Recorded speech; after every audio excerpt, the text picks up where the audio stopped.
Hi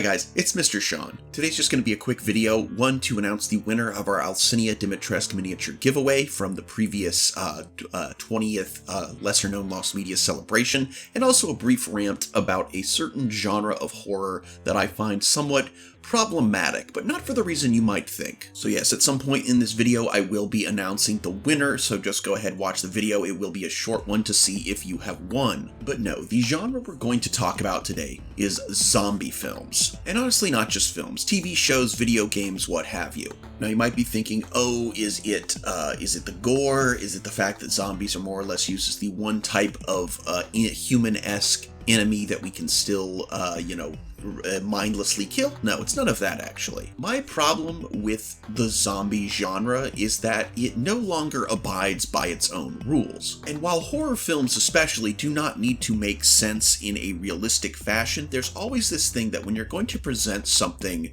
to the audience, even if you're using your own world's logic, you have to make it make sense. And in a lot of ways, modern zombie things don't. So let's look at the three, in my opinion, main types of zombies. You have the original zombie, which is of course not so much a reanimated corpse or anyone infected with anything, but more or less a cursed individual, cursed by a voodoo witch doctor into a mindless husk. So or less, I think there's something that they've taken their soul, and they're essentially a slave. They have no real will of their own, and it is something that people in Haiti that believe in voodoo are terrified of having happen to them. Now, of course, this is the origin of the zombie. However, there are very few films or TV shows that really explore this. The one film that comes to mind is, of course, The Serpent and the Rainbow. Then we have the kind of the iconic classic zombie like Night of the Living Dead, which is, of course, a zombie being a reanimated supernatural corpse. And, of course, these are reanimated dead bodies that feel the need to feast on the flesh and the brains of the living, and if you get attacked and bit by these, you too become a zombie due to the spreading of the supernatural curse. So you still have, that supernatural, that curse element to it. But rather than a mindless slave, you literally have the living dead. And then we have the modern zombie, which is of course known as the infected. These zombies are always created by usually some kind of bioengineered virus, and that virus itself can mutate, leading to bigger, more powerful, even zombies with special abilities. And you see things like this in Left 4 Dead, in Dead Rising, in the new Dead Island, and of course you get this in they like to say things like this in 28 Days Later is the big one, where it's the rage virus. Hey guys, happy to interrupt because it is time to announce the winner of our Lesser Known Lost Media Volume 20 giveaway for Alcinia Dimitrescu custom miniature. I figured, this zombie video, great time to announce the winner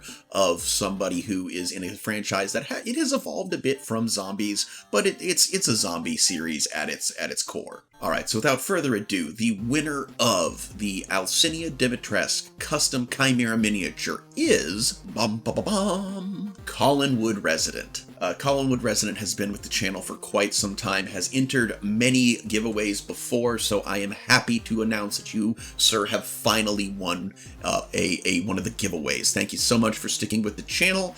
You'll have 7 days in which to claim Alcinia. Reach out to me either in this video, direct message me. My links are in the description. Just, get in contact with me via email, Instagram, my Facebook, what have you, and I will then go ahead and get that miniature sent out to you. Thank you everyone who entered. We should have a new miniature giveaway coming up soon. We're so close to 500, but without further ado, back to the video.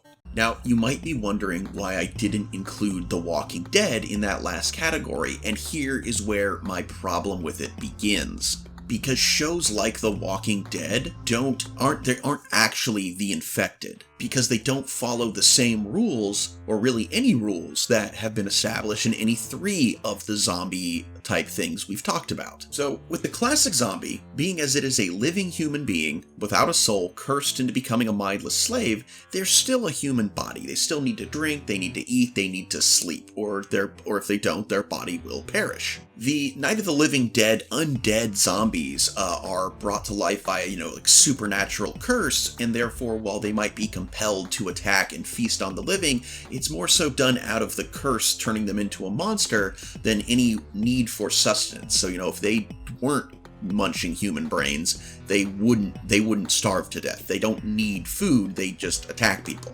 And then you have, 28 days later, the rage virus, where those people, they have a ton of adrenaline. It's a lot like rabies, but if they don't drink water, if they don't eat, they eventually will starve to death if the virus doesn't kill them first. So while all of these things are fictitious, they more or less do focus on basic, they have a set of rules, and I'm definitely talking about the need to eat, drink, sleep, what have you. But shows like The Walking Dead throw all of that out the window, because in the world of The Walking Dead, the zombies, it's caused by a virus, so they say. They don't know the exact origins, but every human being is affected, and it will take effect either if they get bit or if they die if they expire, whether of natural causes or due to injury. But all this time, it is very clearly indicated to be an illness and not something supernatural in nature. But if you're going to go the biological route, then you still have to factor in that these are human bodies that require energy in order to keep moving, and that is something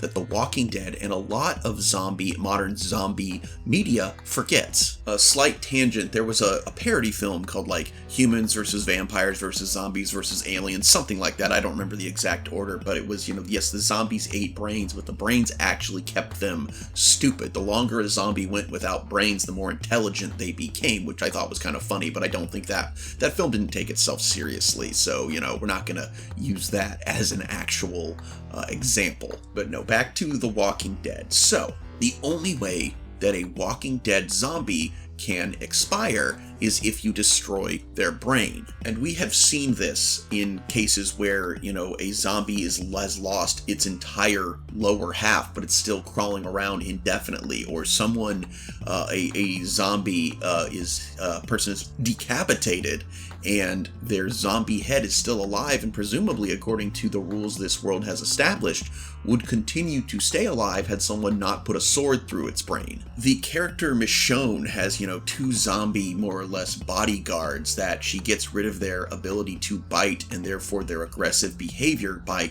getting rid of the lower jaw of theirs. So they inevitably would just continue to follow her around, docile, without expiring to the fact that they can't eat or anything indefinitely. And therein lies the problem. These are the infected. They are not under a supernatural curse, but yet they still have this weird, they can only be killed this one specific way, and even if all the human population were to cease to exist, these zombies would still be roaming around indefinitely with nobody to bite, and they would never succumb to hunger or to thirst. In fact, you never actually see them drink or anything, and that just bugs me, because it's like your world doesn't have to make logical sense in reality, but when you're going to base it in reality, when you're going to say this is a virus, this is what it does, you have to have it make sense. There's no virus unless it's a mutation, which it is not specified to be, and in fact, there are Resident Evil, things like that, where the zombie virus mutates into weird, more powerful beings, but that's not what we see in The Walking Dead. No, these are unfortunate souls who have been infected with a virus that seems to kickstart the body after death, and you get back up and you walk around and all that, and it's like you're an animated corpse because of this virus is more or less controlling you, but it doesn't give a good reason why your human body wouldn't still be under the same requirements that a living human body would be. I mean, obviously they're moving around. That means the body requires energy to, keep doing what it's doing. And I don't know. I get it. It's a horror series, but it's you have to make things make sense in horror, in science fiction, even if you give a BS answer, and The Walking Dead never really likes to give you any answers, and therefore it just seems like lazy writing to me. And that's going to be the video, everybody. Congratulations, Collinwood resident, for finally winning a giveaway. Thank you so much for sticking with the channel. Guys, we are so close to 500, and of course, when we get to 500 subscribers, we will do another giveaway. So please share the videos around, like, comment, subscribe, get us out there in the algorithm. And until next time, everybody, I'm Mr. Sean. This is Chimera Miniatures, and Alpha great day, and an even beta tomorrow. Bye-bye.